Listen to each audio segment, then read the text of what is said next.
২রা আগস্ট শুক্রবার বৈষম্য বিরোধী ছাত্র জনতার আন্দোলনে তখন উত্তাল গোটা খুলনা। বিভিন্ন স্থান থেকে মিছিল নিয়ে শিক্ষার্থীরা জড়ো হচ্ছিল খুলনা বিশ্ববিদ্যালয় ঘেঁষা 0 পয়েন্ট এলাকায়। বেলা 3:30টার দিকে ছাত্র জনতাকে লক্ষ্য করে কাঁদানে গ্যাস ও গুলি ছোড়ে পুলিশ। এ সময় আহত হন বেসরকারি বিশ্ববিদ্যালয় নর্দার্ন ইউনিভার্সিটির ইলেকট্রিক্যাল অ্যান্ড ইঞ্জিনিয়ারিং বিভাগের শিক্ষার্থী আবদুল্লাহ শাফিল। অনেকগুলো ছড়া গুলি চোখ ভেদ করে মাথার খুলিতে আটকে যায়। আহত অবস্থায় মিছিলের অন্যান্য ছাত্ররা তাকে হাসপাতালে নিয়ে যায়।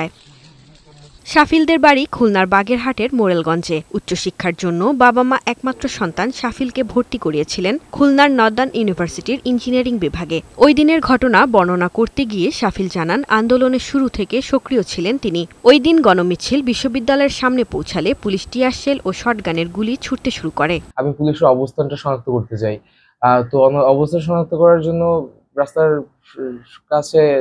রাস্তার মাঝে যেতে না যেতেই একজন লুকিয়ে থাকা পুলিশ সরাসরি আমার মাত্র 5-7 হাত দূর থেকে ছোড়া গুলি আমার মাথার বরাবর ফায়ার করে, যার ফলে আমার মাথায় অনেকগুলো গুলি বিদ্ধ হই।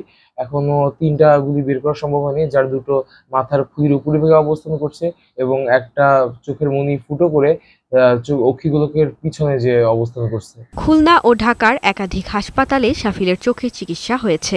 এদেশে তার আর চিকিৎসা হবে না বলে জানিয়ে দিয়েছে চিকিৎসকরা। শাফিলের মা জানালেন, ডাক্তাররা সিঙ্গাপুর কিংবা থাইল্যান্ড নিয়ে শাফিলের উন্নত চিকিৎসার পরামর্শ দিয়েছেন। সেজন্য অনেক টাকার প্রয়োজন। দিন দিন ওর তো আরো ব্যথা, চোখে ব্যথা হচ্ছে, অন্য ডান চোখে ঝাপসা ঝাপসা লাগতেছে।